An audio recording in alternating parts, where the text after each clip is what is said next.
It's 8:30 and I'd like to welcome everybody. Aloha everyone and welcome to the 2020 HALT Virtual Summer Summit Extending Aloha. My name is Reed Riggs and I am on the planning committee for the Summer Summit along with 5 other awesome world language teachers, Joyce Brumble, Gina Conche, Evelyn Coffey, Nanha Ta, and Will Smith.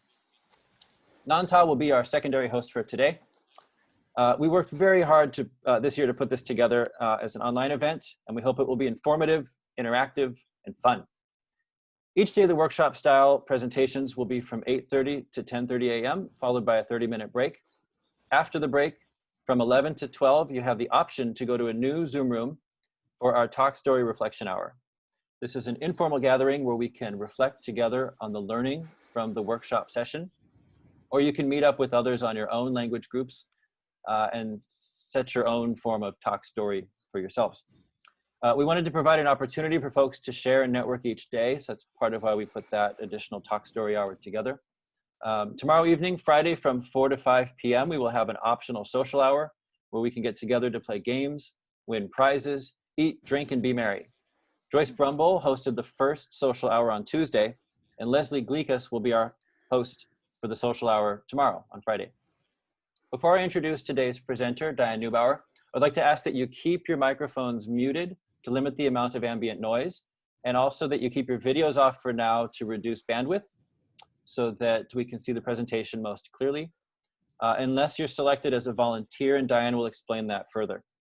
During the presentation, if you have any questions, please post it in the chat at any time, and we will be addressing questions at an appropriate time. Also, there will be a Q&A live session at the end of the presentation for questions then as well. With this online format, our presenters come to you from various states, and they share common beliefs about language acquisition, but have differing strengths and ideas about how to teach communicatively and effectively. To kick off our presentation for today, I'm very excited to introduce Diane Neubauer. We invite Diane now to introduce her presentation. Let's welcome Diane. Hi, thanks. I'm very excited to be here. I've been following what's happening in Hawaii Association of Language Teachers for a while, and it's exciting to get to be a part of your conference. And I was telling people before we kind of got started, like I've attended a number of webinars or been a part of webinars, and the title you gave this of Extending Aloha, it does feel like that in this compared to other webinars. There's a collegiality and kind of a warmth here. So I really appreciate getting to be a part of it. Let's see, today, I should introduce myself, maybe my teaching background a bit. So I taught at an elementary, middle school combination school. Mostly I taught 4th through 8th grade for 7 years. And then I taught at a high school full-time for 3 years. The past 3 years, I've been in a PhD program in foreign language and ESL education at the University of Iowa. This is not actually Iowa, but we do have beautiful fields. And so it's been a great experience getting to dive into deeper trends in language teaching and learning, and getting to learn from the research side to add to the teaching side, which has always been right at the forefront of my mind. So I have been teaching Chinese these past 3 years, but online. And so a lot of what I will be doing today is closely related to what I do as I teach normally now. So I teach once a week classes 2 to 3 times a week, and mostly of adults at this point. But a lot of what I do is built right off of what I did in middle school and high school classes. So I found comprehension-based teaching about 3 years into my experience teaching, and I guess I've had about 14 years teaching experience so far. So I think I can go ahead and share my slides, and we'll get started with the full presentation. So.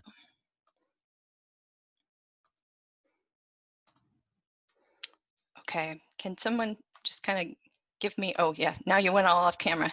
Somebody. Yeah, we can see your slides. You're doing okay. Okay, good. Let me adjust my window that has your views in it. Okay, so today what we're going to be doing is experiencing your students' perspectives online. particularly if you are not a Chinese language speaker yourself at this point. So some of the things that we'll be doing relate to any language of instruction. We'll be seeing how personalized questions, picture talk, and reading fit together in a sequence, and how they build from zero language ability into the ability to read a short text.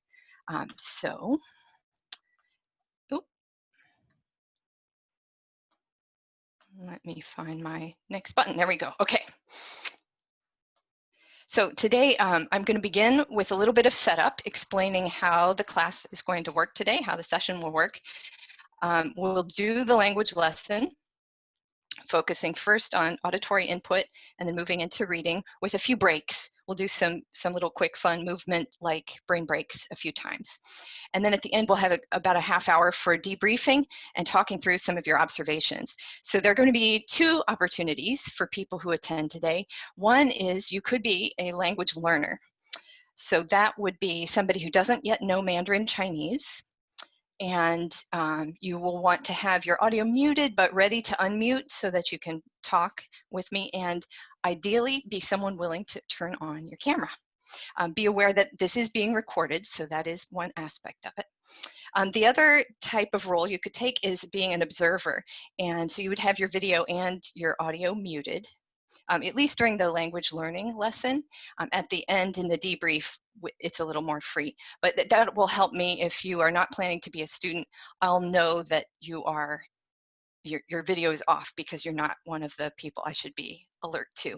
So I'm going to be using the students' video windows as one of the key ways that I'm interacting with those who are language learners. So if you are willing to do that, if you would go ahead and change on your name at the bottom of your screen. If in a PC you right click, and I think there's a different process in a Mac, but I know Nan knew how to do that. So you could just hover over your name in the participants, and then there's a blue button that says more. Click on more, and then you should be able to rename yourself by adding the word student. Yeah, to the beginning, just like Jason did yesterday, where he did had us add our languages. So that'll help me key in another way. So if you'd like to be a language student today, you can go ahead and add that word student. And thanks, Anne Marie, I see that you're in. Student, and then turning on your video. If you want to wait a little bit to kind of figure out now what am I going to be asked to do, I'm about to explain that a bit. So there's still time to add yourself as a student if you'd like. So things that observers might be looking for, and this might sound really familiar to those who have been maybe at a conference like NTPRS or IFLT or the Ajan workshop, where there's to the conference. So what happens is you're looking for a few things that happen in a lesson. What is the teacher doing and what are the learners doing that facilitates the students understanding this new language? So these are specific things. Did she talk at a certain pace? Did I point at things? Did I use objects? Did I reuse words? These are the kinds of observations that could come up in anybody's classroom. Right? As observers, I would suggest maybe think about which of these three areas, understanding the language, or helping students feel welcome and involved, or as a teacher, as a teacher and a student, how are we using the online platform to make the most of a language learning experience? So those are three areas that I thought of that could be helpful. And if you are kind of thinking like, oh, that third one is really the one I need to develop in my own practice, maybe that's the area you really want to focus your observations on. Like, okay, I'm going to notice everything that's being done in the online platform itself today. So observers get a lot out of watching a lesson.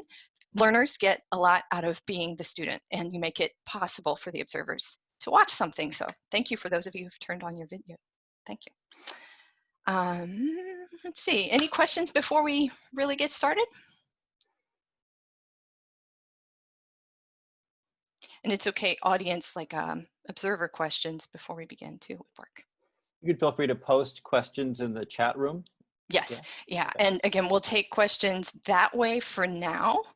So this was a point that I could take questions easily. And then once we begin the language lesson, we'll defer questions until the end of that part. For students, would you want us to be non-speakers of Chinese? Correct. Yeah. You would not want to know Chinese yet to be one of the language learners. This is like a day one, minute one demonstration of teaching, Yeah. right? So you want ideally people Right. that know near zero Chinese, right? Right. Right. Okay. Okay, so let's begin. Let's see. I can see 1, 2, 3, 4 students.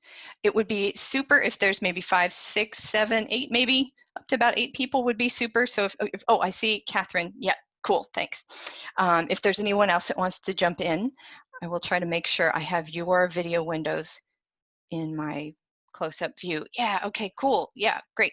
I'm seeing a number of people now. So thank you for being willing to do this little experiment with me. Looks like I have, tell me how to say your names if I'm not pronouncing them correctly. So I think I see Regina. Okay, cool. And Will. Yep. Anne-Marie. Yeah. Shino. Did I say that properly? Shino sounds good. Okay. Catherine. MJ. Yeah. And Karen. Am I missing anybody's video window? Because I will want to make adjustments in my view. I think you can turn off. Oh, this is another important thing to say. For observers, I would recommend you go to the gallery view for this so that you can see the students as well as see me. Because seeing me will help you to one degree, but you want to be able to see the reactions, the timing, and things like that from the students as well as from me. So if you use gallery view, you should get a little display window of all of us with our video windows on. There is a way to drop people's videos that are turned off to the bottom of the list. So you should just see those with active video windows at the top, I think. And you can kind of shift that around. Rebecca, you've joined the students? Oh, cool. Yes, I have. Awesome. Yay, thank you. Yeah, okay, and now I see you. So I see 8 people as students, yeah? Reed, does that look right? Do I have 8? Looks right to me. 7, wait, 6, 7. 8, I see 8. Regina, Anne-Marie, Will, There's 8. Shino, Catherine, Karen, MJ, and Rebecca. Okay, let me try one more time. I think it's because I'm sharing my screen. It'll be okay in a minute. I'm going to go through class expectations and then I'll be good. Nan, do we know that the recording today will record the faces of the participants, like in the gallery view? I'm not quite sure. Okay. I think Gina's tried it in her classes. I see. I have 2 when I record my online classes, and it will capture the view of the first several video windows, but not necessarily all. Okay. And I'm not sure exactly how many. So it okay, but it's enough for you to interact with, and then the viewers later on the video can see some faces. Okay. Right, right. But it's good for them to note that there were maybe a few more that they missed. So. Sure. Yeah. Okay, cool. So what I have on screen here is class expectations. So these are things that are going to help you be most successful in our online class here today. So listen and look means with the intention to understand something. So I'm going to use visuals on here. I will use some visuals over here on my whiteboard. And I'll pause and point to those sometimes so they'll be helpful clues to help you understand more. So that's the student's main role, intending to understand what you hear and what you see. My job is to try to make that as comprehensible as possible and hopefully a little bit interesting in the process. So what I need for you to do to help me make that more effective is to respond. Often it'll be everybody responding all at once. And in this setting online, one of the tricky things is, unlike in a classroom where it's kind of easier for people to shout out, it's kind of hard in an online setting to have everybody shout out. So a lot of the answers could be nodding yes and nodding no, or giving me a thumbs up, a thumbs down, looking at me funny, stuff like that. So use your camera and use your face and your hands and whatever else you want to communicate with me. Sometimes I will have questions where it's only one person should answer at a time, but we'll get multiple options. So those I will try to remember, and I always have a hard time remembering. But I will try to do this, like, can you raise your hand, so that we can give the turn to someone specific and hear their specific idea and then interact with that a bit. Does that make sense? generally, okay, cool. See, you did it. You already did it. So that was the great respond all. And then respond one, I will try to remember to do this. And then we're getting a specific idea from one person at a time. In this process, though, a lot of times what I do is I forget and I move too fast. I use some words that you didn't know yet. Something happens where I lost you and I needed to clarify the meaning for you. So there's a couple of signals you can use to help me know that that's the case. One is like this. Try it out if you would. Yeah, so it's actually also Chinese cultural. In Kung Fu matches and in emojis in Chinese social media, you see this and it's a sign of respect. So it's also a little bit satisfying because it makes a smack. And if you're feeling frustrated, like, what did she ask me to do? Giving me this is really helpful. It's also helpful if you notice another of your classmates doing that and I didn't pick up on it, or even if I did, like, please give it the support of another person doing it, okay? So if you see someone give me that signal, please do it too. Let's see, more advanced signaling. You could slow me down, but this works too. And then the other one I will sometimes use, like I should be probably using now, is this kind of T timeout shape. This means like I really need to use English to get some clarification of something, or I have a really pressing question I need to ask. Those are okay with me. Sometimes I might have to shorten or defer, but I'm open to them during the lesson. Okay, so this, I'll use this too sometimes to be like, oh, time out from Chinese. We're going to use some English to clarify something. So, and then the last one there, positive attitude about yourself as a language learner, about the things I'm asking you to do, about our online environment, which I know can be hard for some teachers who are really fond of classroom teaching. All of those things, like going into it like, we're going to use this to the full, we're going to make it work. Okay. I'm looking at my students. I need some response. Oh, I think it froze. Okay, there we go. There we go. Great. So I'm going to begin with some personalized question and answers and with props, so I do not need to share my screen for a while. Okay, and now I'm going to double check my settings so that I can get just those who are with their video window on my screen. So bear with me for a moment. I'm going to try to get that.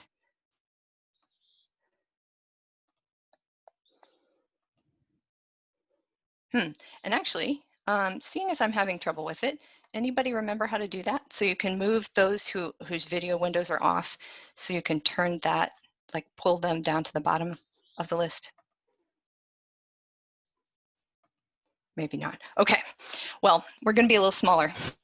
And are you talking about pinning the videos? Is that what you mean? Not pinning, but there's a way to, and maybe it's already kind of doing it, but yeah, I wanted to make sure I had everybody who's a learner on screen and up closer to the top. I can see everyone, it's just a little smaller. Oh, okay, all of mine are on top, I can see that. Okay. As a single string of videos or as a gallery view? Yeah, in the gallery view, but I was hoping to like, you can tell it, don't show me the ones that don't have video on. Got it. Non might and know I can't remember how to do it. Non, do you want to? I'm sorry, I'm like trying to answer other questions on the chat box. Sure. I wasn't sure what your question is. Non, do you know how to move the videos so only those who are showing their video are prioritized to the front? No, I don't. Hey, Non and Reed. Yeah. If you go down to where the video camera thing is, there's like an arrow up. If you press that little arrow, it'll say video settings. And then once you go there, there's an option to hide non-video participants. Yeah. You say that again. Another place too. Where it says share screen? In my window, I chose someone whose video window or video was off. Okay. And those 3 dots up in the upper right corner is where I found it. And there's like an option where it says, okay, I got it. Mine is set in Chinese, so I don't know what it says in English. I changed the settings just now. I don't know if that changes for everybody, but where it says start video, there's a little arrow, like Kevin said. And you click that, and then there's videos. You have to do it individually, Reed. I have to do it, or she has to do it? Each person I've has got to it. individually, so Diane will have to do So it for Diane, her. click video and then click hide non-video participants. It's near the bottom. I did. You got Yeah. it. Oh, I okay. found it on somebody's little upper right corner, actually. Oh, I good. knew it was there somewhere. All right. Yeah, it So works thanks. now. And Looks so good. we've just experienced our first step of online teaching. We don't have the same issues as in a classroom, and all those interactional things that are just so natural and so easy. We have to practice and plan, including like visual contact. So now I'm seeing just my students on screens. So that's where I wanted you. It's going to work great. So.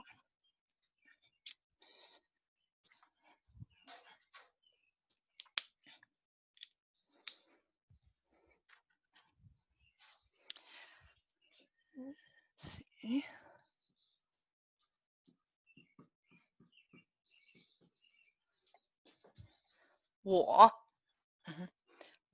Oh, one more thing. We're going to have a conversation in Mandarin, and so you don't have to repeat after me because that's kind of awkward in a conversation. Now, if you enjoy trying out sounds and you want to try it out while your mic's off, that's fine. But mostly, I'm just going to be looking for responses. So I'm going to move slow enough that you can hear the words, make the connection to the meaning, and then once there's something that seems like, oh, that's something I could respond to in a normal conversation, give me some sort of a response, like head nod, right? Yes is fine like this, no is fine like this right now. Or funny looks, or surprise, or whatever, use your face, use your hands, right? Okay. 我 Yeah, thanks for the thumbs up.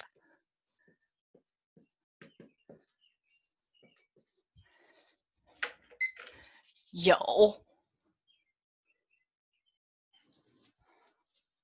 老鼠 老鼠 我有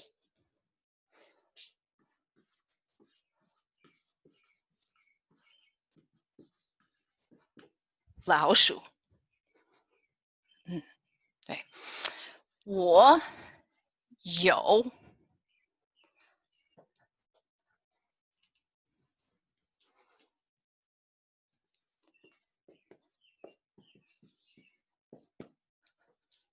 猫 吗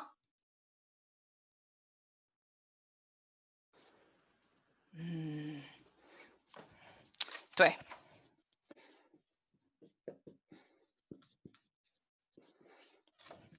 对 我没有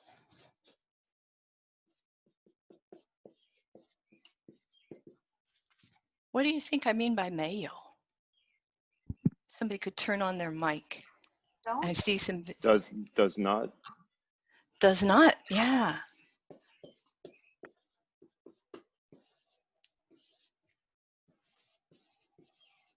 Okay.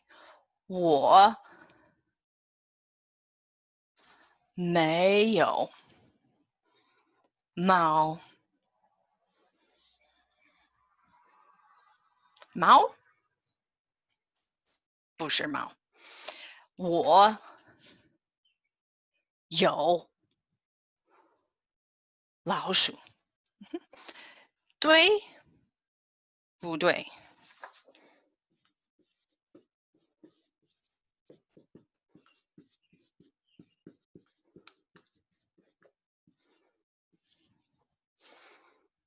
对不对我有老鼠对不对 What? 哦对对对对我有老鼠看看 Karen 看 Karen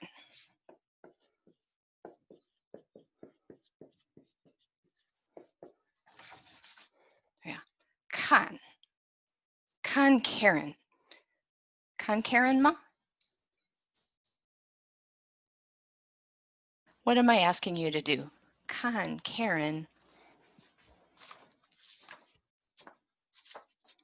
吗 Do I look at Karen? Look at Karen. That's what I'm doing. Yeah. Mm-hmm. 看 Karen 吗 Karen 你好 Karen Anne Marie 看 Karen 吗 No. Oh, do you see the other student windows at all? Do I need to put it in? Well, I guess I Gallery view. can. Okay. Yeah, and then that thing where the video windows that are not on, the videos that aren't on, you might want to check up in your upper right. Oh, At least yeah. that's the first place I could find it. Yeah, how. Mhm, 好，看 Karen 吗 Anne Marie 看 Karen 吗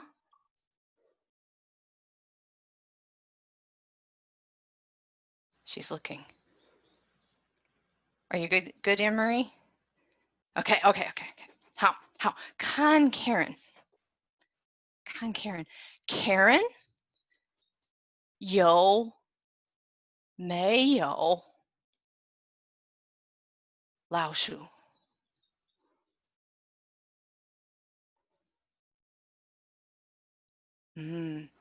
没有，看 Karen 有毛吗？没有 Karen 没有猫 Karen yeah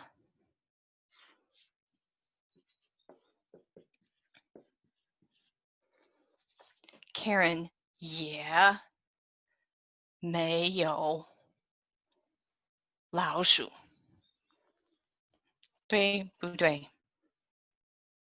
对，谁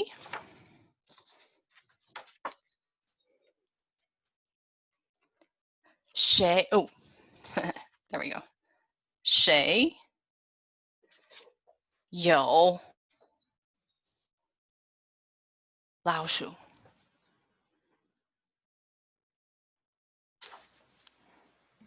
老师对，Yeah，我有老鼠，对，Rebecca 有没有老鼠？没有，看 Rebecca，Rebecca 没有老鼠。哦，Rebecca 没有老鼠。What did I mean? And this time we need a single answer on voice. Rebecca 没有老鼠。Rebecca doesn't have a rat. It's a tragedy, right? Oh, Rebecca 没有老鼠。对，我有老鼠，可是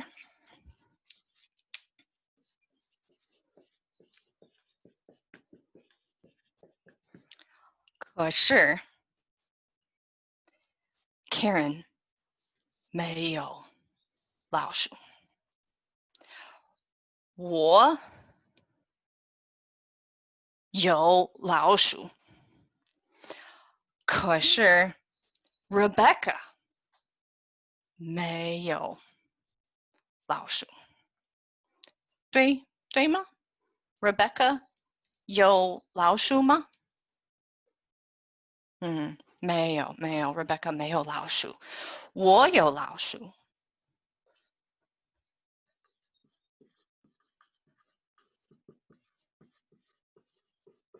你们有没有老鼠？哦，没有，你们没有老鼠哦。你们有猫吗？也没有猫。What do I mean by 也没有猫? That time I didn't point. 你们也没有猫. And you can, yeah, go for it, Catherine. I see your hand.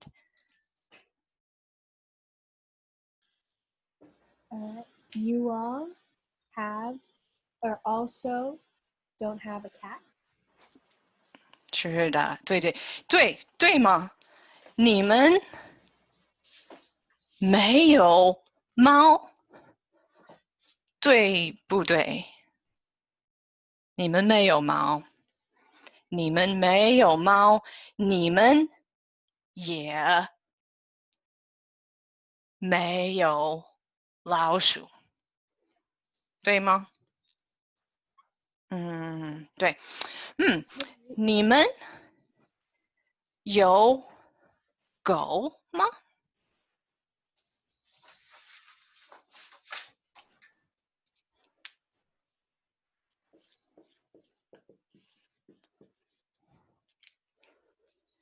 你们有狗吗？Will 有狗 ，Anne Marie 有狗 ，Shino 没有狗。对，我有狗。对呀，我有狗。对呀，not a real 狗。对，我有老鼠，也有狗。Yeah. What's my sentence mean? You said I have rat and also have a dog. Awesome. Totally. Yeah. 对不对？对不对？我有狗，也有老鼠。Will? Sorry, quick question. Sure, I yeah. thought Lao Shu Ding, meant ding. teacher. Great question.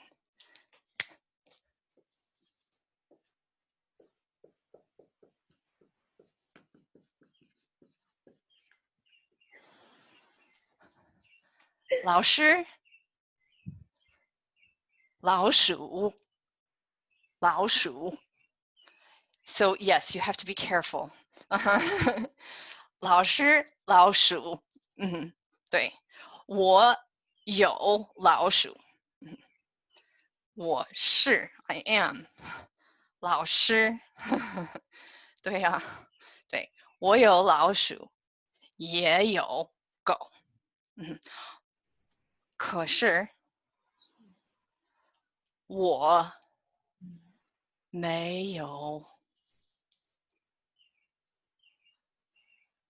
Can you fill in the blank? 猫，对，对，我没有猫。对，你们有狗，对不对？有 Anne Marie will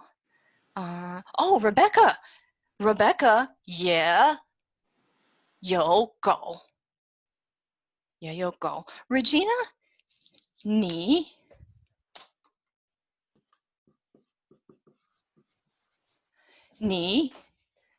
有没有狗？我有狗。Regina 有狗。可是 Regina 没有老鼠。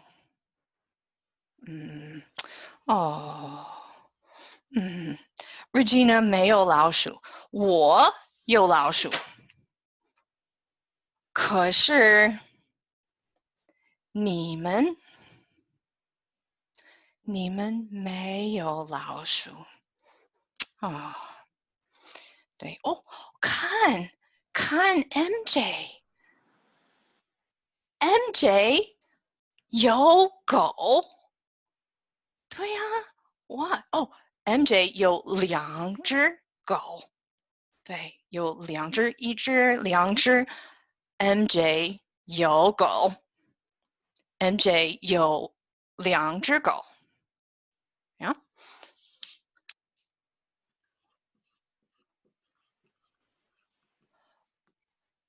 Some of you who are analytical, what do you think woman means?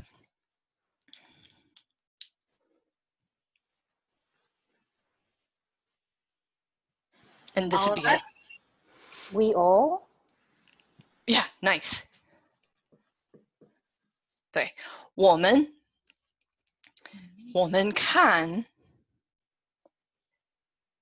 MJ 的狗。对呀，哇，太好了。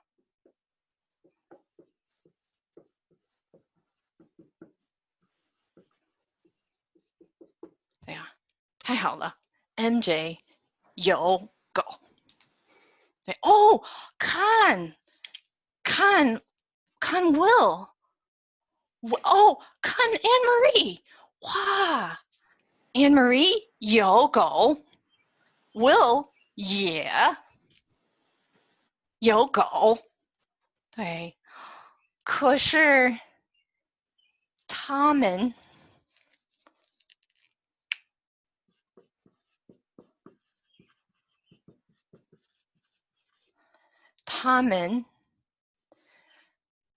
没有老鼠。哎呀，没有老鼠。啊，我有老鼠，可是你们没有老鼠。Yeah. How about that sentence? Can somebody tell me what I mean? We'll do one of these. 我有老鼠，可是你们没有老鼠。Yeah, Regina. I have a rat, but you all don't have a rat. Oh, that's beautiful. Great job. Yeah. Did you notice I sped up? Anybody of the students notice? Okay. And you still followed it. That's awesome. Awesome. Awesome. Very cool. 好了。I think it's the teacher. What's that? I think it's the teacher. Oh, I think you guys are doing what you're supposed to, too. Do you need to be signaling me more, by the way? 如果我开始说很多很多的中文，你们都听不懂。There we go. Okay, good. Yeah, it worked. Good. Yeah. 好啊。Okay. Let me see if I remember details about everybody so far. Okay.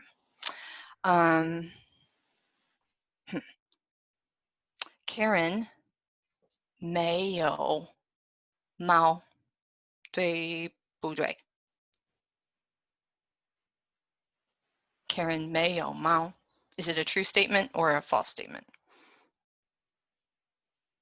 对 ，Karen 知道。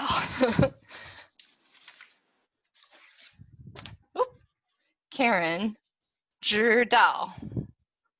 对呀 ，Karen 知道。我没有猫。对呀 ，Karen 说，对，我没有猫。对，我也没有猫，我也没有。对，Catherine 有狗，对不对？不对，Catherine 没有狗。对 ，Catherine 也没有老鼠，对不对？对，看 Catherine，她。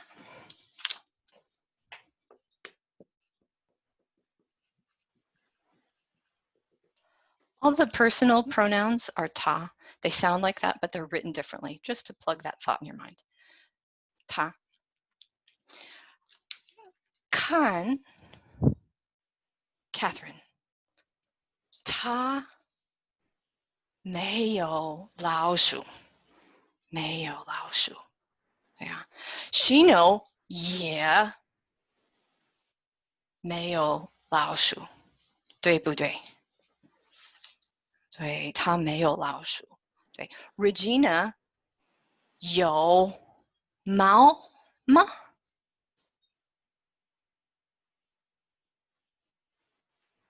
没有。你们都没有。Everybody, you all don't, right? 你们都没有猫，对吗？没有猫。Catherine 没有猫 ，Shino 没有猫 ，Rebecca 没有猫 ，MJ 没有猫 ，Anne Marie, Will, Karen, Regina 我没有猫。对，我有老鼠，可是我没有猫。对，好啊。How are you feeling? That was almost 20 minutes. We're going to pause. So we're going to do, actually, I'm going to go back to my slideshow so I remember exactly which one we're going to do. And those of you who are observers, if you want to be visually part of this one for a moment, you can if you want, but you don't have to. So what we're going to do is a little brain break, some TPR using our camera view, because online teaching has little tiny windows, right? It's harder to see people's reactions and all that stuff. So if you want to stand up and move, if you're not already standing like I am, we are gonna like look now. Okay, if this were in a classroom and we didn't just have only 20 minutes of class time for the first time ever, we would be doing this in the target language. And I would take more time the first time to do it so everybody could understand. For the purpose of this demonstration, I'm going to say it in English so everybody is understanding the words, but the activity you can adapt to your own language of instruction. You know, after a little bit, you can introduce these words and it's no big deal to students to use them anymore. But for now, I think it'd be an overload. We're trying to take a break in the very, very, very first lesson ever. So, so look way in the distance behind your computer screen. Look up at the ceiling. Look down at the floor. Turn around to the right. Turn around to the left. Let's see, point to the left. Oh, and sometimes as a teacher, I will do it, I'll face like this and I'll do point to the left so that they can see me doing it the correct direction. Point to the right. Yeah. Look up at the ceiling and point at the ceiling. Yeah. Okay, cool. Feel better? Cool. Okay, we're gonna do our next thing, which is some picture talk. I noted there in the brain break screen too. The reason we do that is partly you need to move, like humans need to move more often than we sometimes do in a classroom. And because processing new language is really rigorous. You're doing a lot and giving your brain the chance to recombobble after having all that new language, you need a little pause. So we're going to do something often called picture talk or look and discuss. I'm going to skip these two first. Oh, and actually I'm going to do it a different way. So I can share screen like this, but yeah, Regina, did you have a question for me? Oh, no, I did it again. I just missed whether you do that brain break in the student's first language to give them. I did today only because this is 20 minutes in. And I yeah. appreciate it. Yeah. But if it were like the end of the first week of a class, you know, you'd had 3 hours of Chinese, maybe if we met every day or every other day, I would feel comfortable doing it in the language, you know, and the movement would be the thing that I'd focus on, and only a little bit, like I think of it as like light language for a break. Right? You don't have to process so much. I forgot what I was going to do next. Was going to be up on my green screen. So here we go. So sharing images, you can do that with sharing your screen, or you can do it by using your green screen background. So I've plugged all the images into the green screen options that I have, and I'm going to use it from there. So you can see a little bit, right? We're going to work with some of those in an interesting way. Okay, 有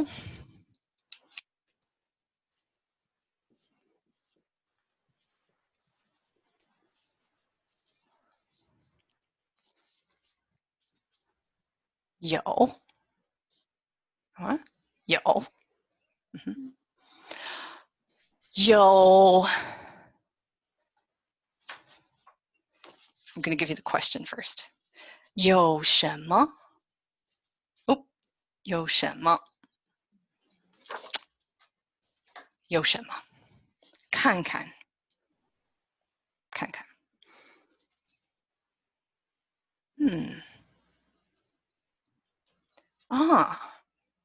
哦 有什么 I see a blush. You can turn off your mics and shout this one. I think I'm getting 鼠有老鼠。对对对对，有老鼠。有老鼠吗？不对，没有老鼠。有老鼠了。有老鼠了。Same 了。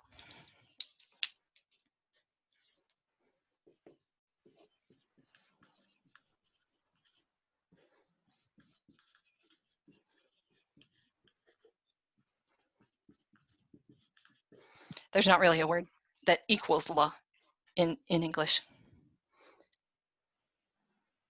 老鼠有老鼠了，对不对？没有了，没有老鼠，没有老鼠，有老鼠了。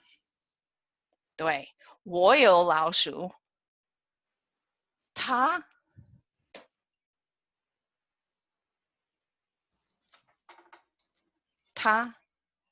也是老鼠。is what I'm saying there. 有老鼠，yeah. 看看有什么？有什么？不知道。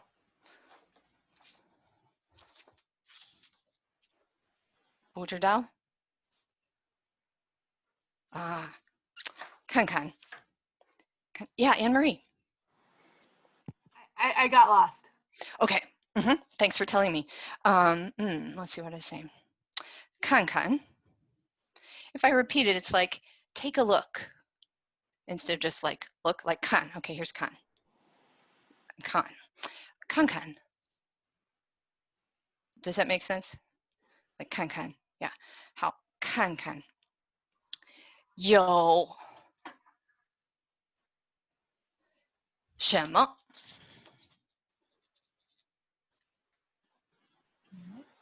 So what's the question I'm asking? It's kind of different in order from English. What is there? What is there? 对，对对对，对，看看有老鼠，对，我们知道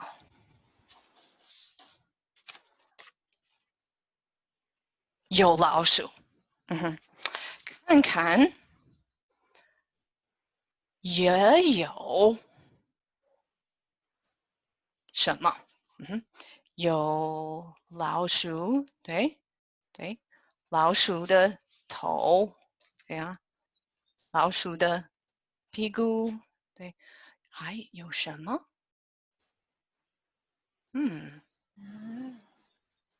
哦，Catherine，知道吗？对，哦，Catherine 知道 ，Rebecca 知道吗 ？Will 知道，对啊，看看，有什么？有什么猫？有猫，对对对对对对，有猫，有猫，有老鼠，可是有狗吗？看看，有狗吗？没有狗，对不对？没有狗，有老鼠，对吗？哦，不是老鼠，有猫啊，对，有猫，也有老鼠，对，有老鼠也有猫，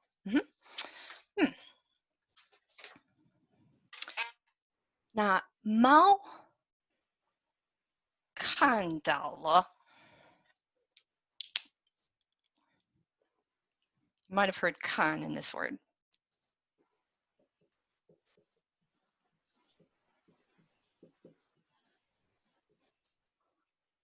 看到了，好，猫看到了什么？猫看到了什么？对呀，西妞。猫看到了老鼠。对呀，猫看到了老鼠。对呀，想象，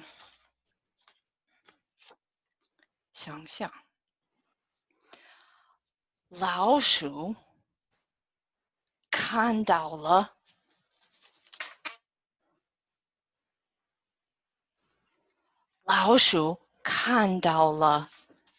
猫吗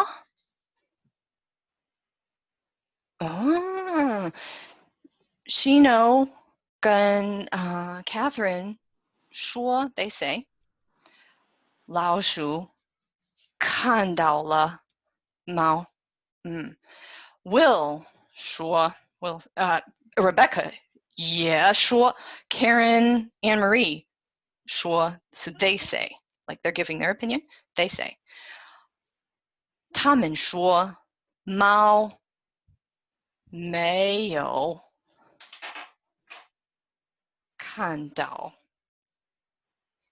老鼠。Tell me what my sentence meant there. Did Mao. Oh yeah, go ahead. the cat saw the rat? Did the rat see the cat? Yeah. 猫看到了老鼠。The cat sees the rat. 老鼠也看到了猫吗？ Does the rat also see the cat? Super. We have to imagine, right? We don't know. 好吧，那有猫哦，不是，有老鼠，有猫，猫看到了老鼠，可是 this is my gesture for 可是，可是老鼠看到了猫吗？看看。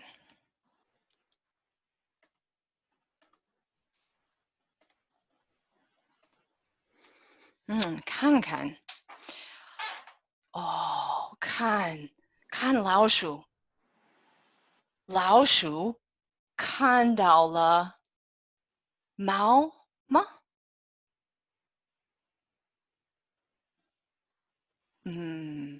是的，老鼠看到了猫了。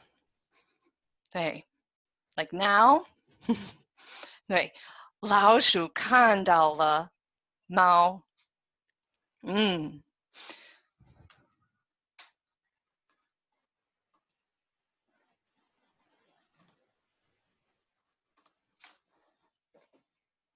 哦，看看，老鼠看到了猫，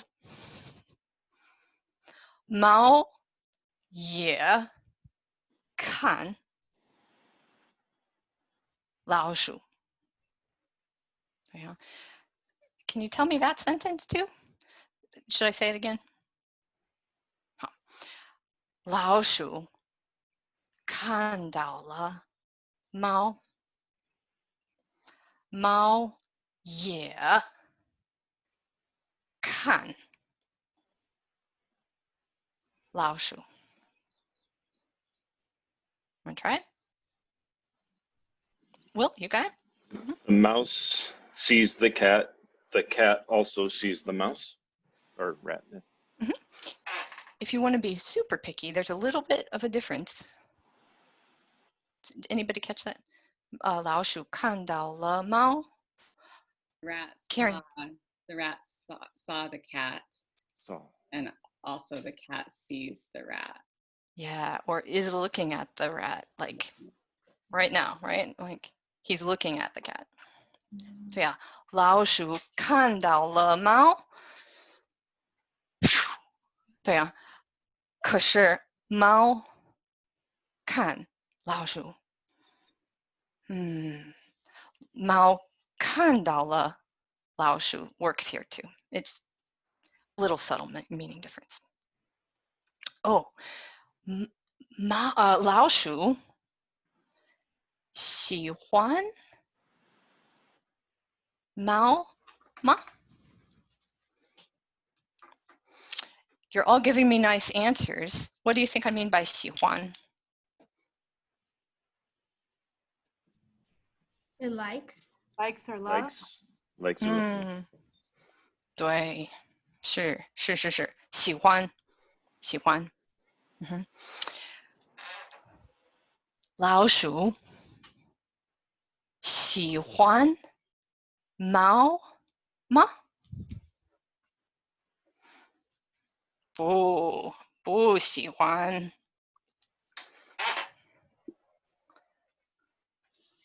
不喜欢。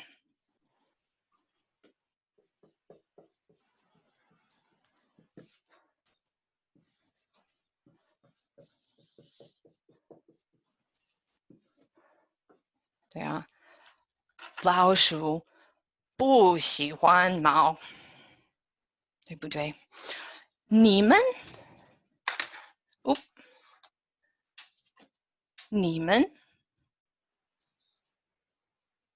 喜欢不喜欢老鼠？ I'm seeing nice confident answers. Let's say, just for the people observing, that let's show them that you understood my question. 你们 Everybody. Yeah. 你们喜欢不喜欢老鼠? Like or dislike. You all like or dislike rats. 对，是的。你们知道。 Can I just ask a question on accent marks? 你们知道 Yes. So the 不喜欢, that has an accent mark going this way, but the 不do has an accent mark going this way. They both mean. Good noticing. They both mean wait. They both are the negative. The short answer is they sound a little different sometimes when they're in front of a different syllable. But they both mean the same thing and they're the same character too. And then up above we have negation, but it's may. 没有. Yeah, that one I'm going to ask you to hold on to for a bit and just think of it in a chunk. So if, like you guys, you totally understood when I said 没有, I think, didn't we get it? 没有看到了. Didn't see. So if you had 不看, do you know what the difference would be?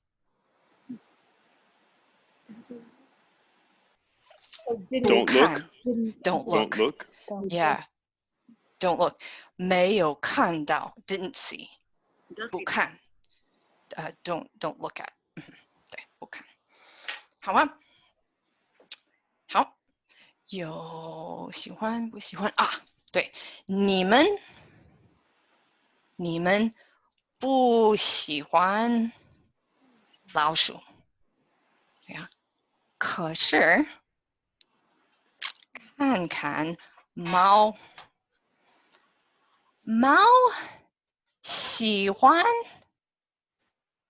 老鼠吗？对呀，对呀，猫看到了老鼠，猫喜欢吃老鼠，对吗？嗯，对，看看。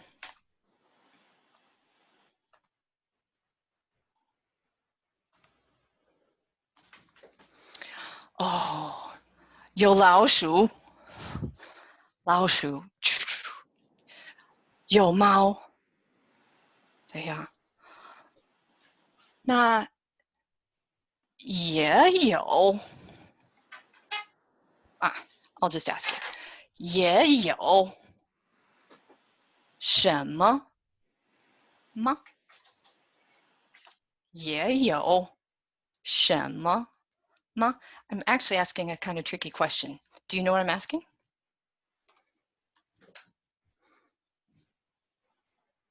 Okay. Okay. Thank you for the signal. That's good. Is there also anything else?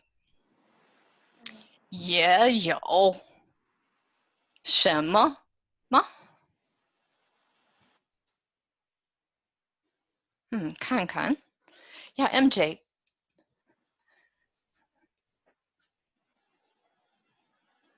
What does Shema means? Yeah, thanks. 什么 Oh, okay. Could you repeat? But in that case, it's like saying anything. Do you see anything else is really what I'm getting at. 看看你们看到了猫，对吗？你们也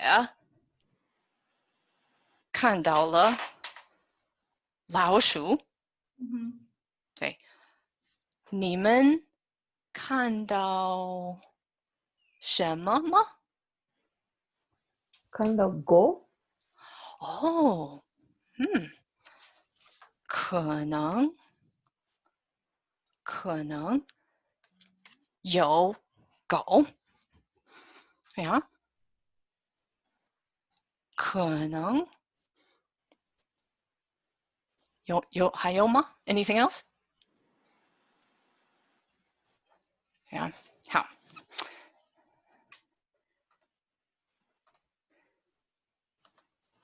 哦，有猫，对呀，有老鼠，也有狗吗？啊，没有狗，有猫，也有老鼠，可是没有狗，有鸡，有鸡，有鸡。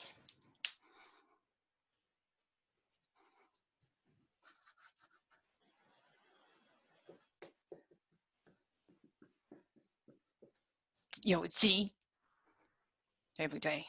哦，我有鸡，对 ，Anne Marie 也有鸡，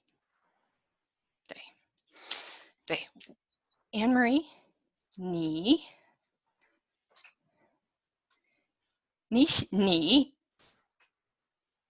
喜欢鸡？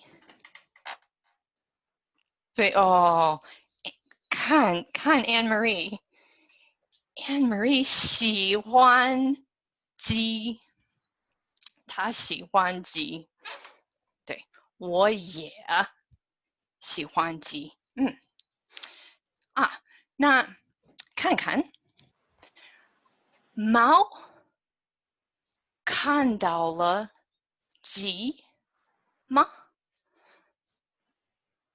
哦，Shino 说看到了呀，猫看到了鸡，可能的呀，鸡看到了猫吗？啊，对呀，鸡看到了老鼠吗？老鼠，可能，对呀，可能。我们看看。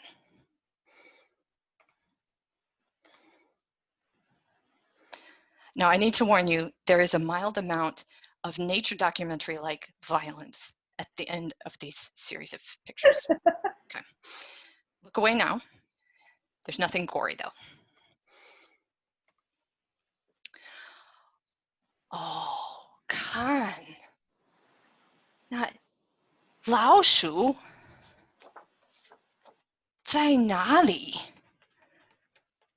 老鼠在哪里了？不知道。对啊，Will 不知道，对啊。那猫在哪里？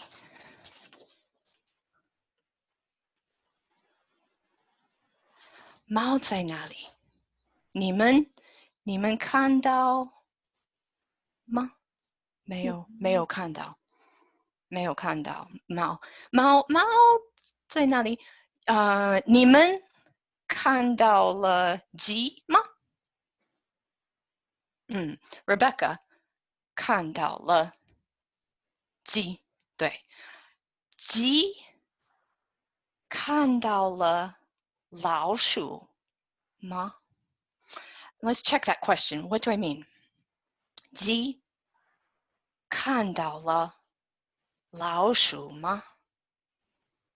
Did the chicken see the rat? Yeah, nice. And that one was okay to call out at the same time. That's fine. Because I think, yeah, I was pretty sure a lot of you could do it. So yeah. 鸡看到了老鼠，对吧？好，看看。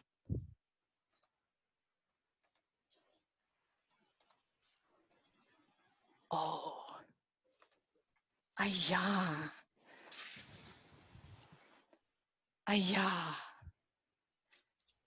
鸡有什么？鸡有什么？老鼠。对不对？鸡有老鼠，猫有没有老鼠？猫没有老鼠。对，猫没有老鼠，鸡有老鼠了。鸡有老鼠了。鸡喜欢老鼠吗？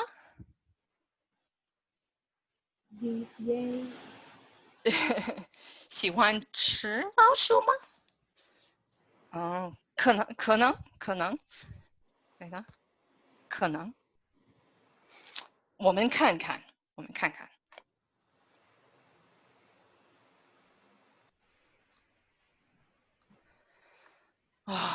鸡有老鼠。鸡喜欢老鼠，对不对？对，鸡喜欢老鼠。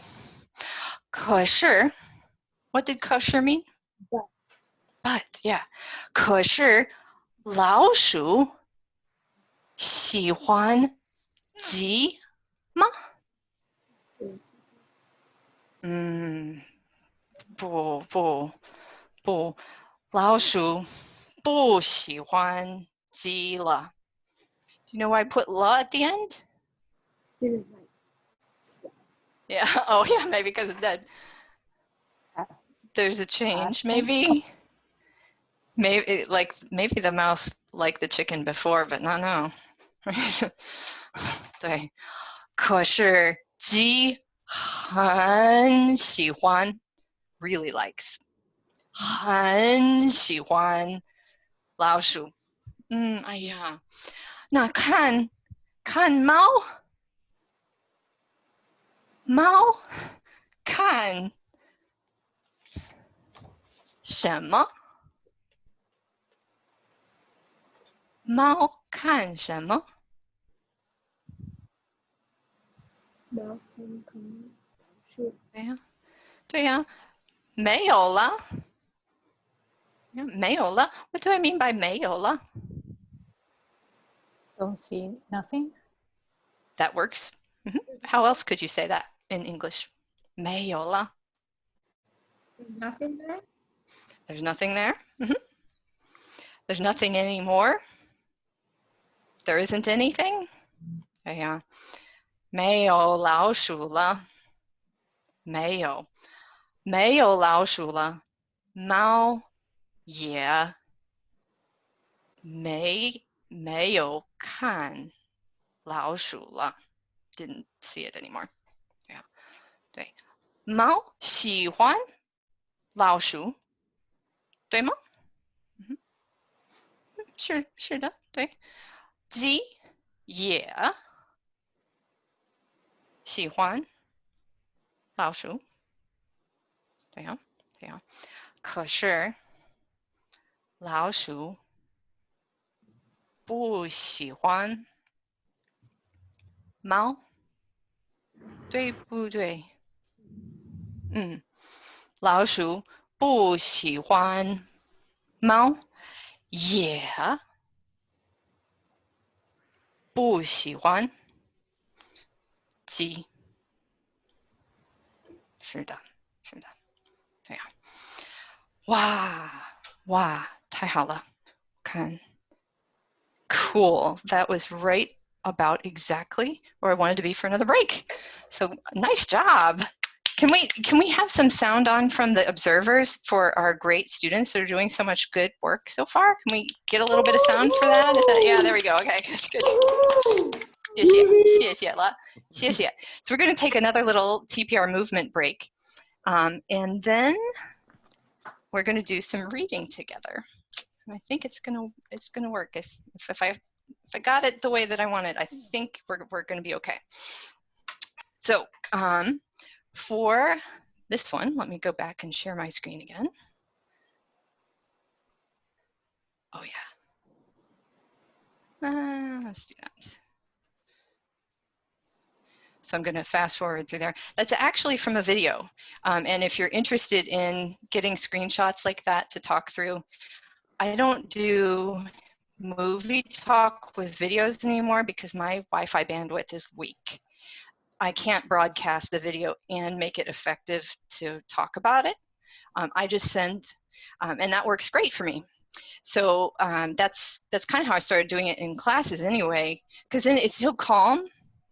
Like I don't have that pressure of finding the right moment in the video clip. So I love doing screenshots rather than playing the video until I'm ready for them to see the whole video almost at once. We might pause a few times in that last final viewing if it was in a classroom, but I mostly use screenshots.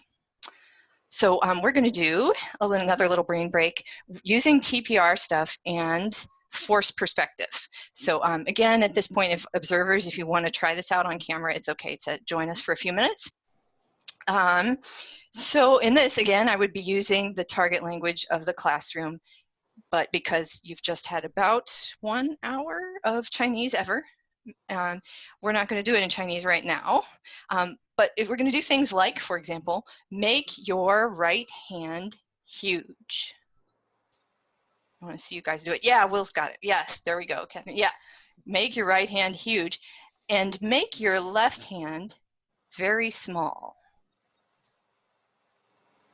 Ooh, there we go. Yeah, crazy. Make your left hand big. and your right hand medium-sized.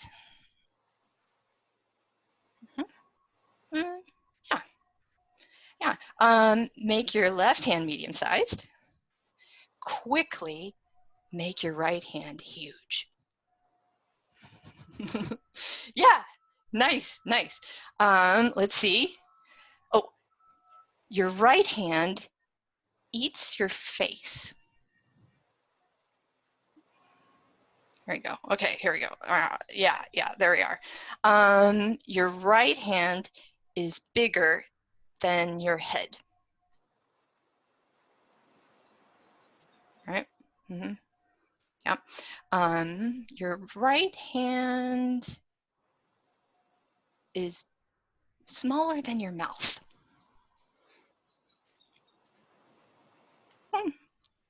There we go.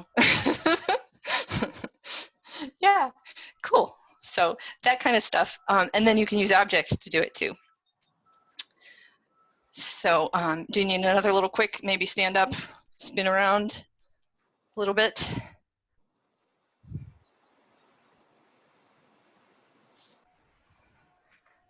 Okay, so that's the same kind of principles at work when they do stuff in movies, you know, with forced perspective. Like I'm a big fan of Lord of the Rings. I'll just admit that. I feel close to you all.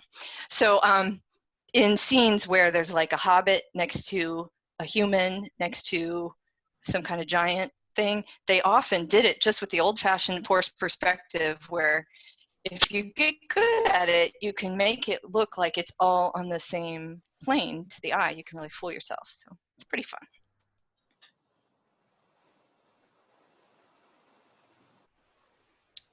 Okay.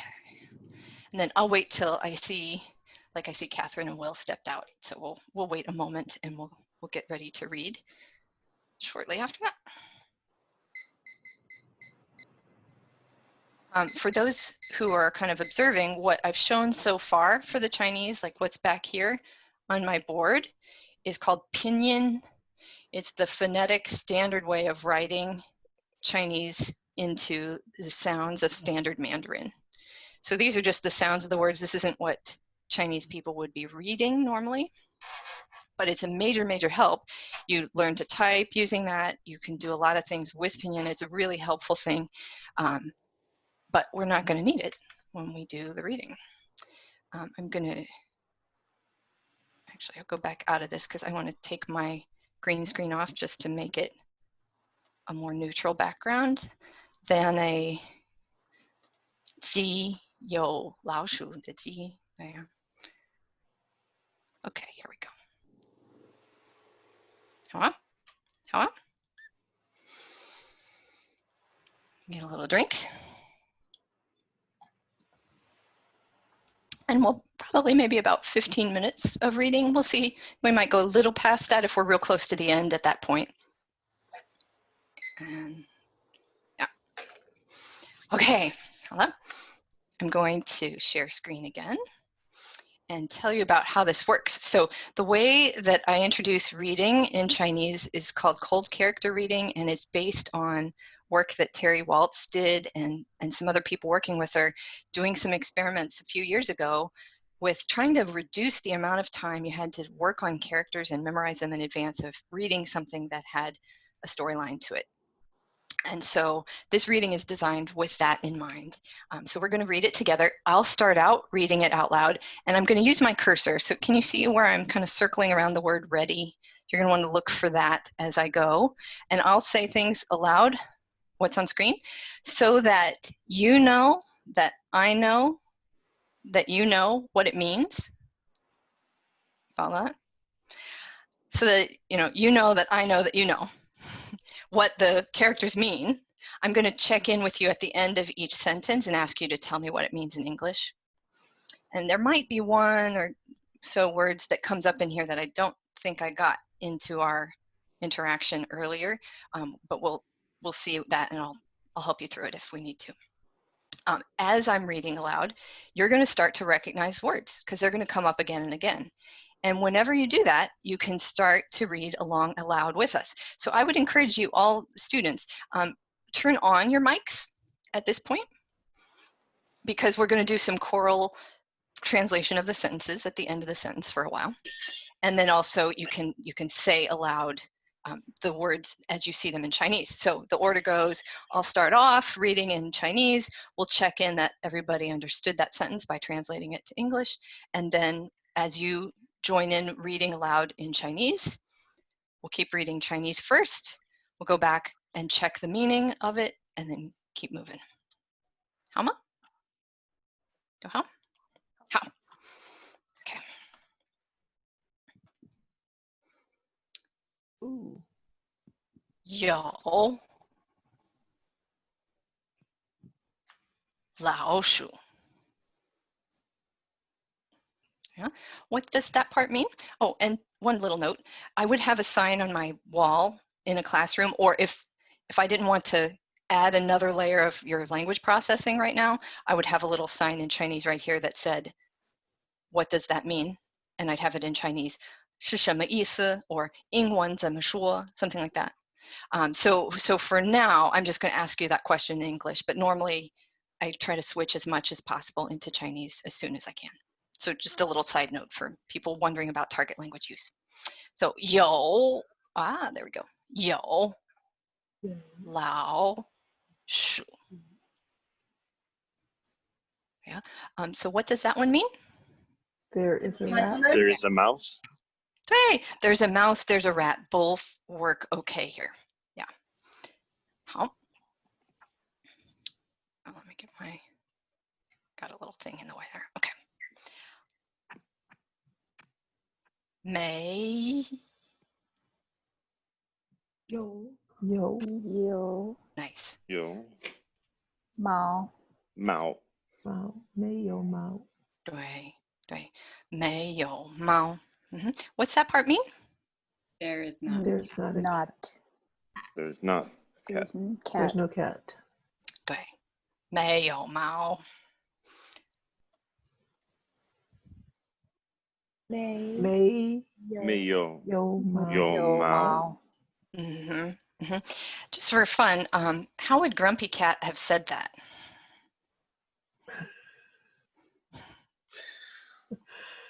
what Let's try reading it again in Grumpy Cat's real tone of voice, okay? oh 没有猫。猫. Yeah, something crabby, right? Okay. How? 没有没有 Mark. Mark Zuckerberg. Zuckerberg 没有 Mark Zuckerberg. 对 founder of Facebook. 没有 Mark Zuckerberg.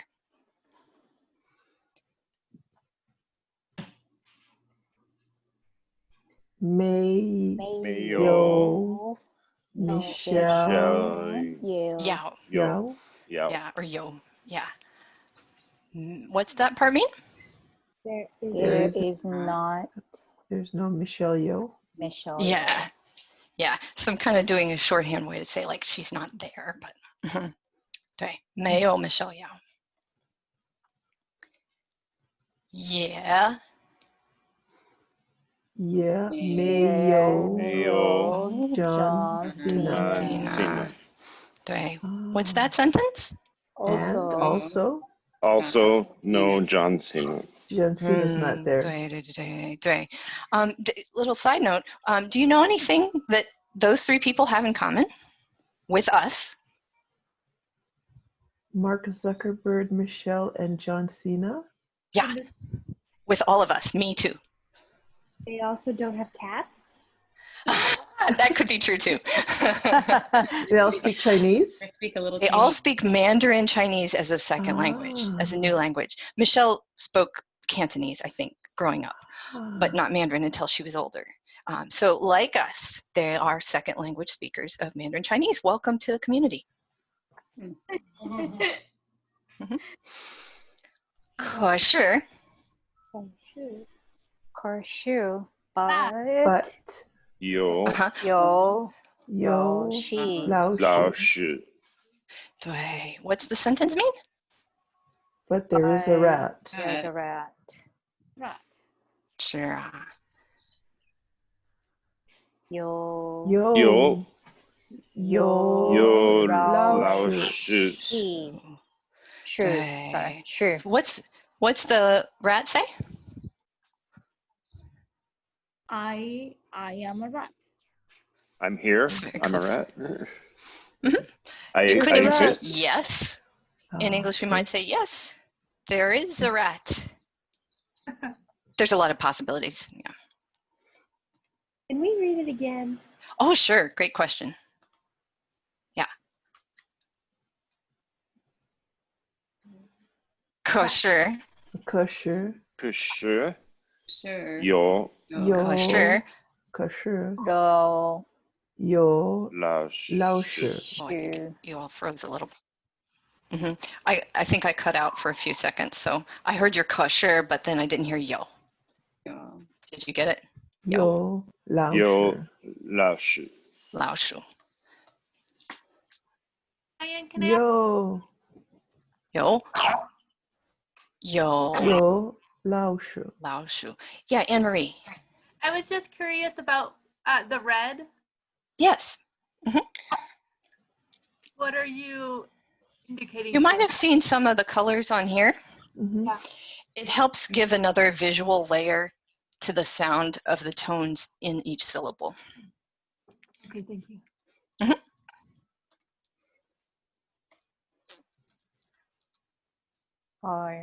可是 Nice. 可是没有没有毛 哦 no 没有毛没有毛有老师鼠有有老师哎呀 Oh, I love the emotion. Nice emotional reading there. Yeah. 有老鼠有老鼠 Yeah. In Chinese, sometimes we repeat things 3 times to emphasize them. 不不不对对对有That works too. So he's getting irritated. Why is he irritated? You're not paying attention to him? Yeah, when we belabored it. 有老鼠我们知道我们知道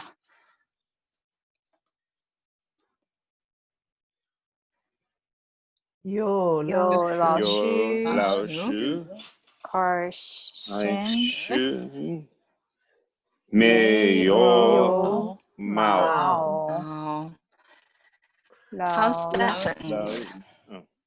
有老师有老 is 师 a rat. I'm a rat. I think I got another freeze. There we go.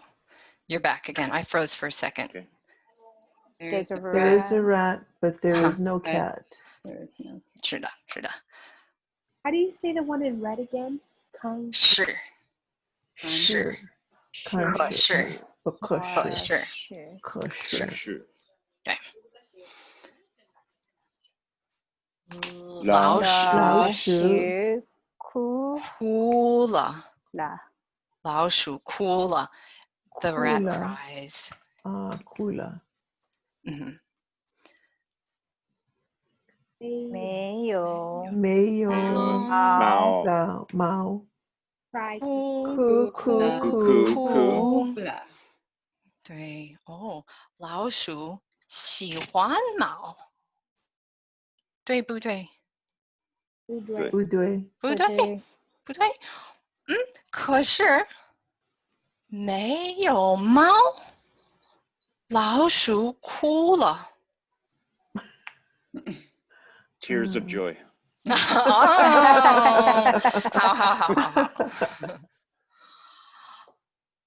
哇 like wow 有毛 la somebody got it yeah 了 有毛了 what's that part mean 毛有毛了 There is a cat. There is a cat? There was a cat.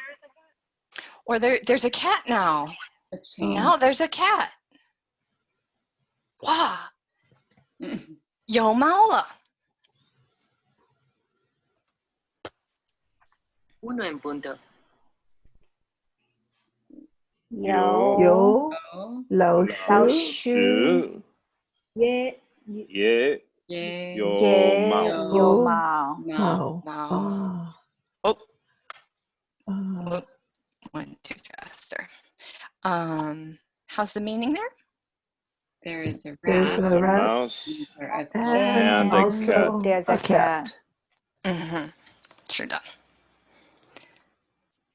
老老鼠鼠看到了了Nice. 猫。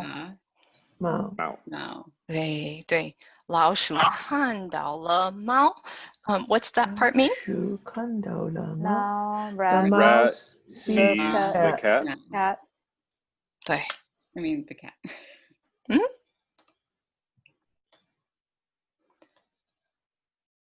可是我看是猫猫看到到了了老鼠吗？哦马吗？老鼠 Yeah. How about the meaning of that question? But What? Does the There we go. cat? What does the Oh, wait. Did the cat see the rat? The rat. Did the cat see the rat? Does the cat see the rat? Both are kind of context helps us decide which way we're going to put the tense in English. It can shift around. It's not always the same way. It's not equal to tense, right? 有老鼠吗？ Is there a mouse? Is there a rat? Yeah.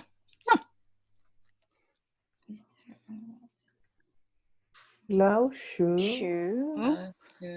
看到了猫。Will 看看。老鼠喜欢猫。老鼠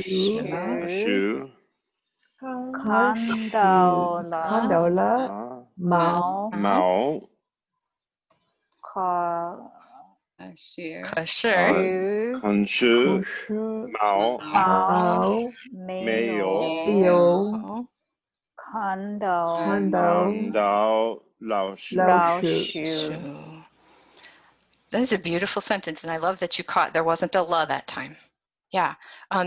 Let's try the first half. We'll say the first half's meaning first, okay? Rat. rat? Now saw the cat. Yeah. But cat did not see the rat. The rat. Mm-hmm. Right.猫看到了什么？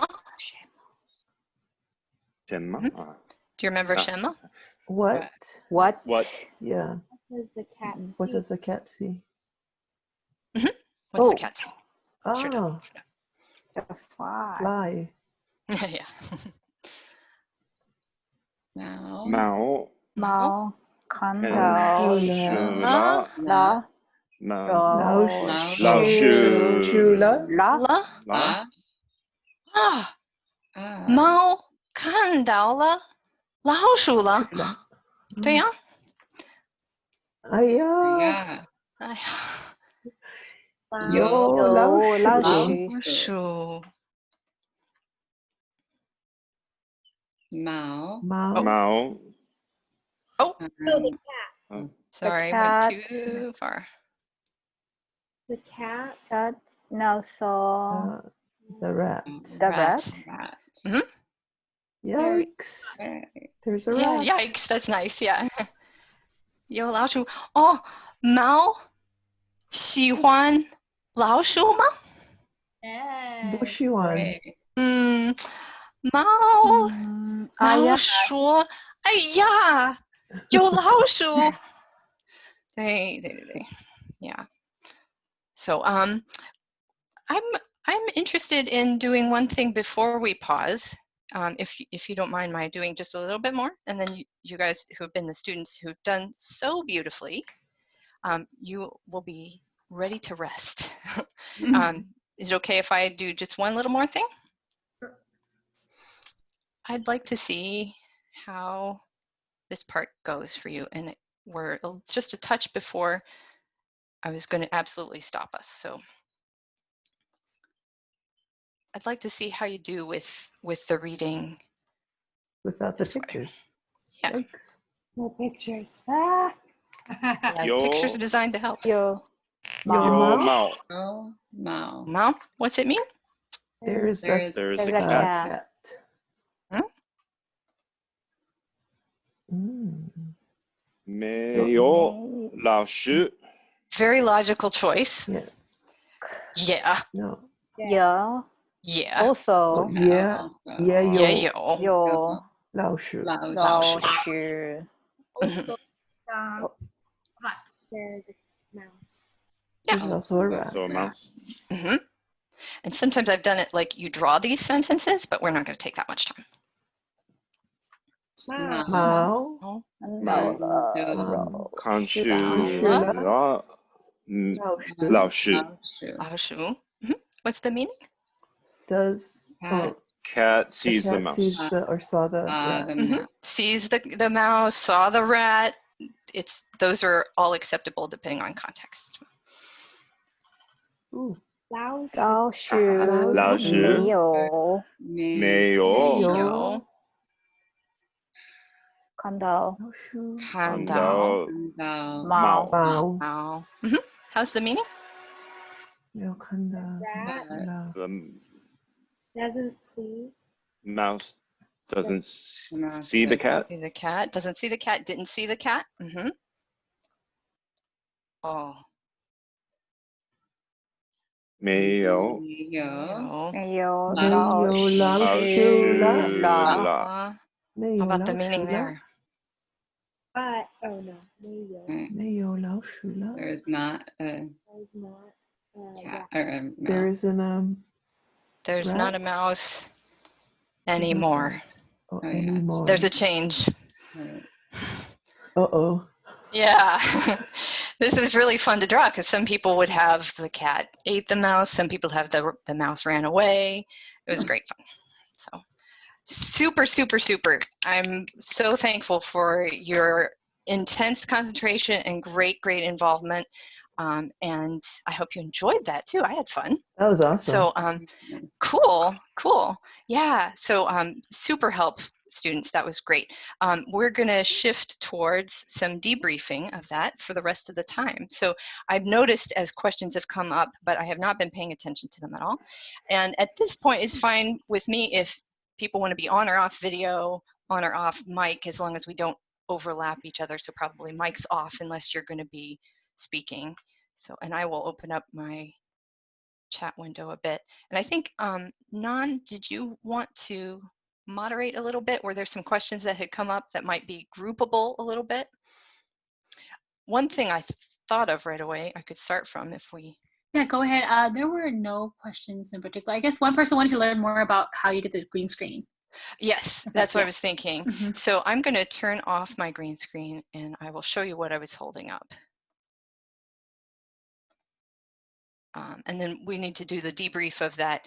What did you see in this area, this area, this area? So this is my green screen, and I will just grab my computer and walk around a little bit. So it's hanging on the wall on some clips, so I can move it. And then I have this whiteboard behind me on another side, and I have a standing desk right there. So that's where I keep my props and everything. And I just turn my desk left or right when I want to shift one way or the other. And then I also have this green bag that I got from an ACTFL conference a while back. So I cut it into a circle, and then there's this bigger one, which I didn't use, but it's a little easier to use this if you want to make it bigger. So when I made something appear, I did this. And actually, I was over here. I was still over here, so you couldn't see the green on the wall. I did that and then moved it around. And then when somebody's like, well, I can't see well enough because it's too small, I just brought it in closer until if you show the green across the whole thing, it doesn't matter if it's in or out of focus. It will show whatever's on the green screen.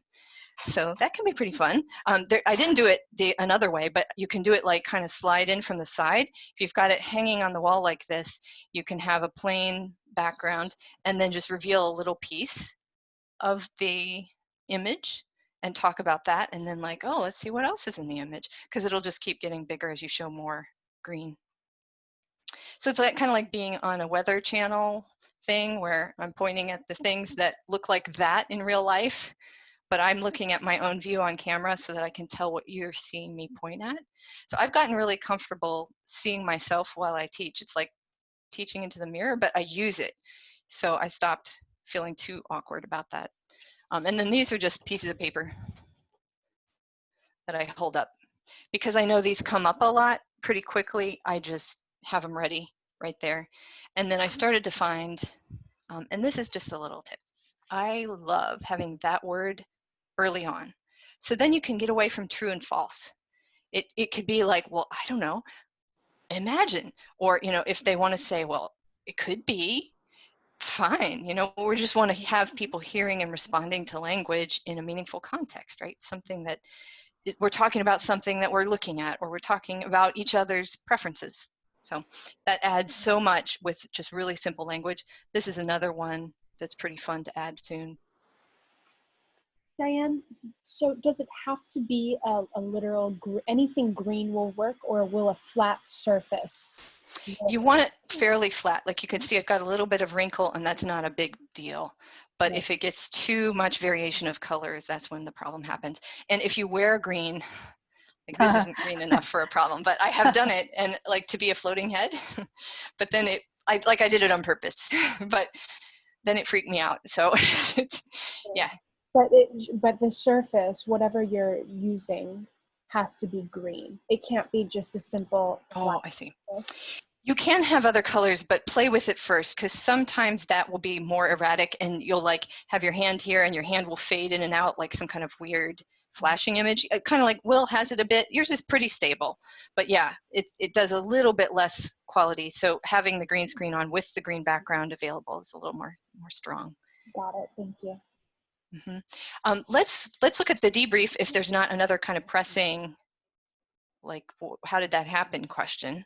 So I need, once again, my little reminder sheet. So if you got the download that Gina included, like there's a little link in the link today, you might have seen that. So we had kind of 3 areas we were thinking about: understanding language, feeling connected and involved, and then the area of online platform use, how we did things, me as a teacher and everyone who is a student, some of the things that they did.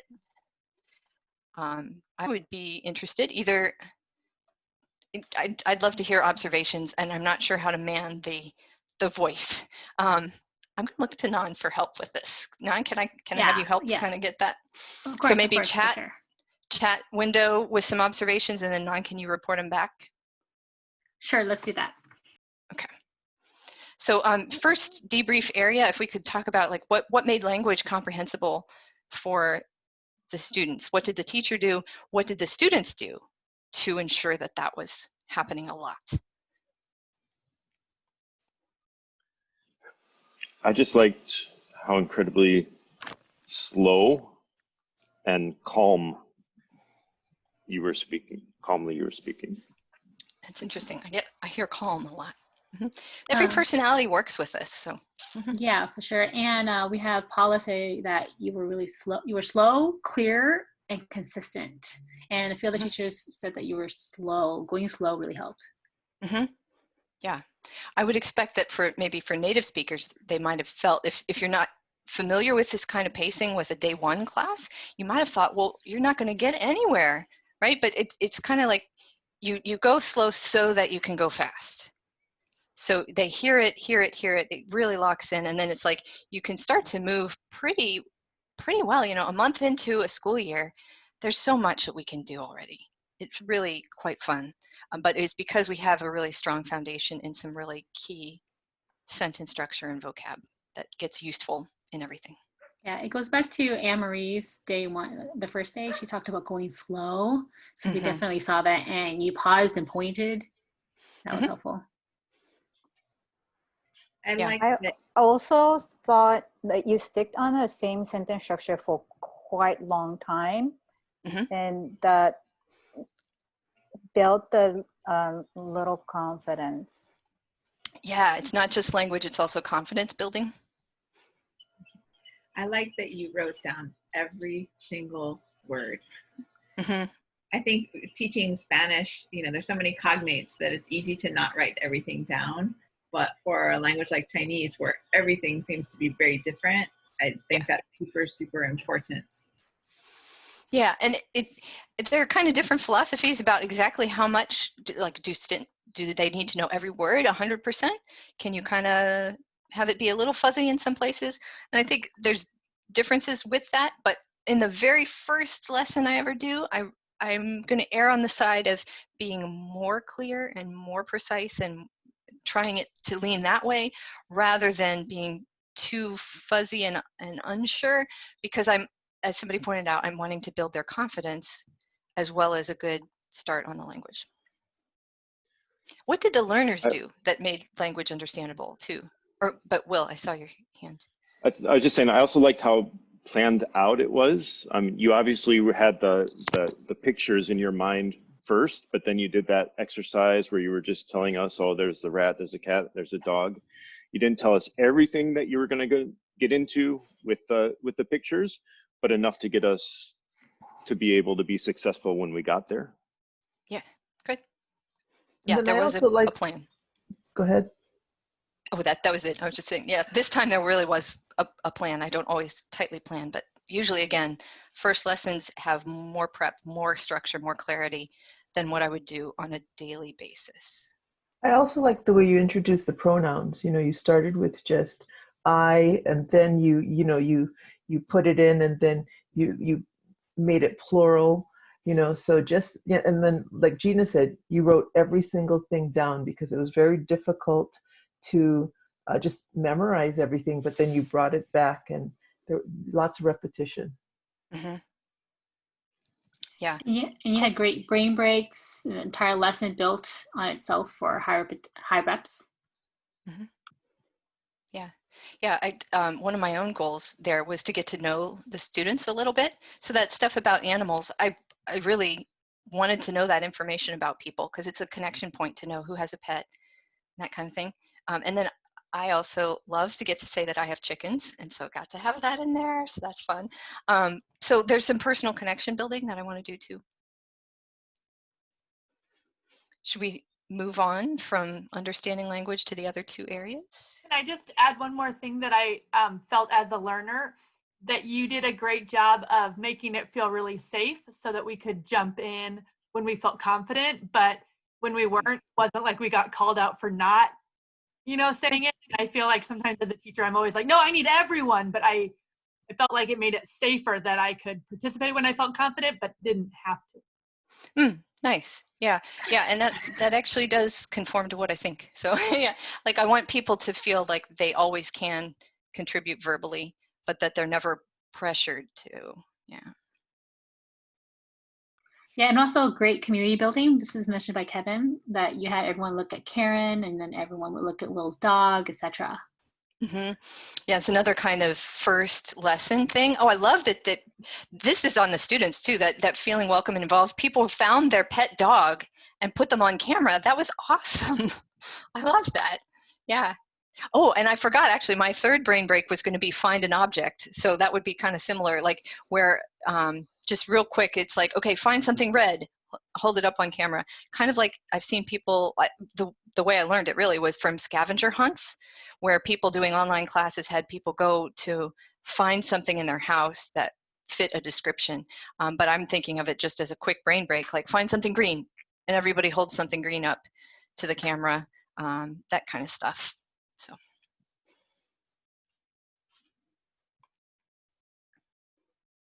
So to me, I felt very much the support of the learners in this. So helping our students know what we need as teachers and what helps us as teachers, I think is entirely fair. And especially if we are teaching in this kind of synchronous online class format, letting them know, like, I really do benefit from you showing me visually on camera when you need me to slow down, or when I've lost you, or what your emotional state is like right now, even if you're kind of pretending because we're playing along in a story. That is all super helpful. But I think it's not obvious. Like in the classroom, it feels like it's also natural because we're used to interacting with people in person, and telling them about what it's like online, I think is helpful. I have a question about reading portion. Is it a good time to ask about reading portion? Can we save that until after that third area? Okay. And then yes. And then, yeah, let's come back to that. Okay. Were people making observations about using the online platform? We talked about the green screen thing and using images that way. I'm going to go back off camera so I can see the chat window better. Catherine says she was going to go get her pet plant. Yeah, nice.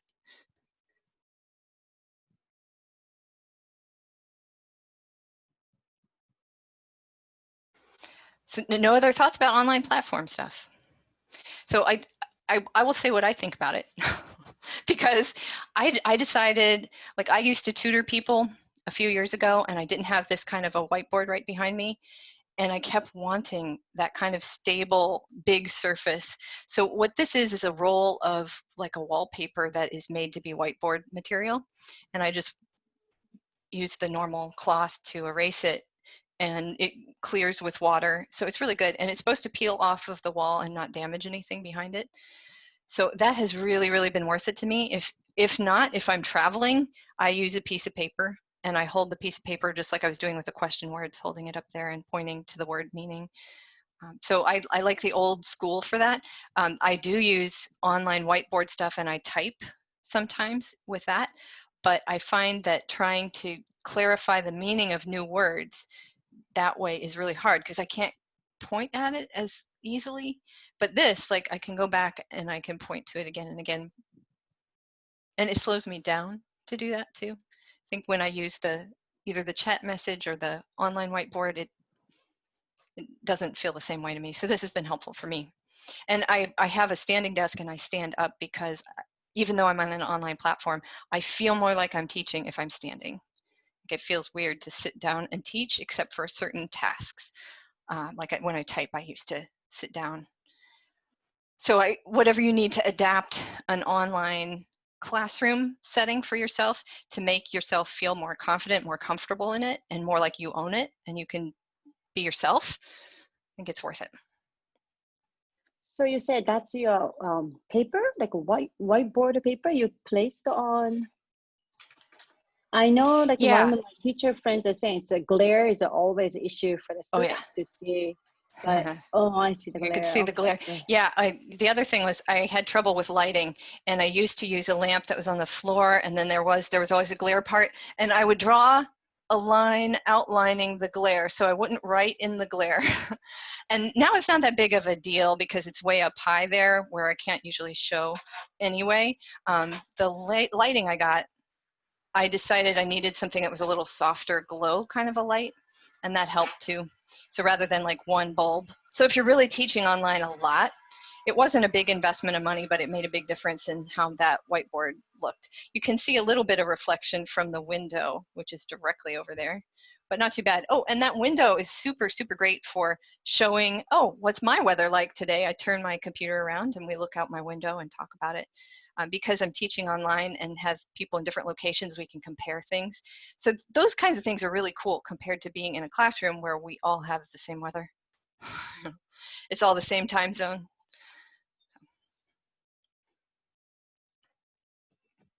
Yeah, I see that somebody mentioned the force perspective, brain break stuff. Yeah. I think trying to find like where does the online platform have a strength and a new can transform what we do rather than feeling like it's a limitation. There are things that aren't the same as in a classroom, obviously, but there's a lot of things that are here online that we don't have in a classroom too, like muting your students.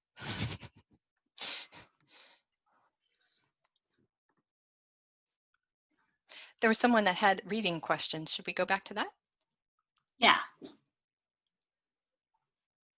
I think it was Aya. I think you had a reading question. Yes. So I saw you just typed all these Chinese characters and let the students read without teaching any characters. So is that what do you do? So you don't teach any specific characters. You know how to use the traditional. Right. I don't teach them in advance. So we read for a while and then maybe a few weeks in to kind of having them start to you start to see them notice like, hey, doesn't that look the same as that other one? And they start making comments like that. And then I do like little pop-ups at that point. So like a pop-up is like a few seconds of noticing something about the language. So like here's one even in the opinion that we could pop up like, look, mun, mun, mun. What do you think that mun does to a word? Makes it plural? Yeah. So stuff like that. What about the wa? It's something related to me. So when it's woman, it's So in the characters, they can see those kinds of things too, like the female radical on the left side of ta for she and ma for mom. That's one that comes up pretty often that people start to see that. Or in hao, in good, it's got the same female part on the left. That so yeah, we do some instruction with it, but I try to make it more discovery based and in the context of reading something that is a story or a dialogue or a description. Okay. Thank you. Yeah. As a Chinese teacher, I'd like to know the demo lesson. Is it like my real lesson flow? Yes. We had a long time though, right? We had more than an hour of time just for the language lesson. So normally in a classroom, maybe that would be 3 days instead of just one. And maybe with middle school, that might be 5 or 6 days because we need to move slower with them just developmentally. So so I don't plan by, this is how much time I need and we're just going to go until then. So it's because it's got all that interaction stuff, I could see that these learners were doing really good tracking. They were comprehending well, they were very accurate, they were letting me know if they weren't sure, so they weren't hiding that. So all of those were really good things for me to get as feedback. With students in a classroom setting and in a school setting, it's a little bit more, you have to be more cautious as the teacher, so I would give it more time, but I would do a very similar lesson with kids that are 12 or 13 at this point. Yeah, and we have a question about what is your typical class size for online? Right now it's about 6 to 10 usually, so that I can see everybody at the same time in the window. And I have been asked about that, like, okay, so if you have 38, how do you deal with that? And here's one of the thoughts that people who do have big classes have said, like, maybe that could work. What my thought is you're always kind of trying to balance between a smaller group and a bigger group when you've got that size of a class anyway. What if you put them on a team and then take turns calling on the team? So you've got kids as a group of 6 or 8, and they've got a team, like in my case, I'd use Chinese zodiac animals as each team. So we've got the dragons, and we've got the ox, and the sheep, and the snake, or whatever they pick. And then I call on that group for one thing, so I hear their voices then, and then they can go back on mute. So it would take some practice, but then at least I'm getting some of that verbal feedback without getting all 38 voices at the same time. And you could trade around. Yes. And the chat helps too. Awesome. We have 2 more questions, but time is up. We have less than a minute. So I don't know if you want to continue, Reed? Unmute real quick. Yeah, so let's take 1 or 2 final minutes and then move the rest of the Q&A. Diane, you're welcome to join us. You're not obligated to, but you're more than welcome to join us at the Talk Story Hour in a half hour from now. Yeah, I'll come back. I won't be there right at the beginning, but I'll come back in. Yeah. Okay, so we'll have some chance for questions then too, but let's ask the last. But before I do that, I'm just gonna share my screen with the evaluation. So before people leave. Oh, okay. Right. Okay, so in the meantime, Reed, you can go ahead and ask the questions. Oh, sure, Dan, there's this question here for middle schoolers. Would you do all 3 components in a class? No, probably it'd be 1, and then another, and then another, like 3 different days, maybe 4 different days or 5. I just want to see how confidently they are responding to questions before I get to the reading. I really want to make that reading nice and successful. So I would want to be sure I had lots of auditory input. So sometimes with middle school it was longer, like more like 3 days, and then maybe we could read a little bit with a few new words folded into that reading, and then we spend 2 or 3 days reading and then go and add a little bit more. So there's always some give and take between listening and reading and speaking opportunities and chances for them to write.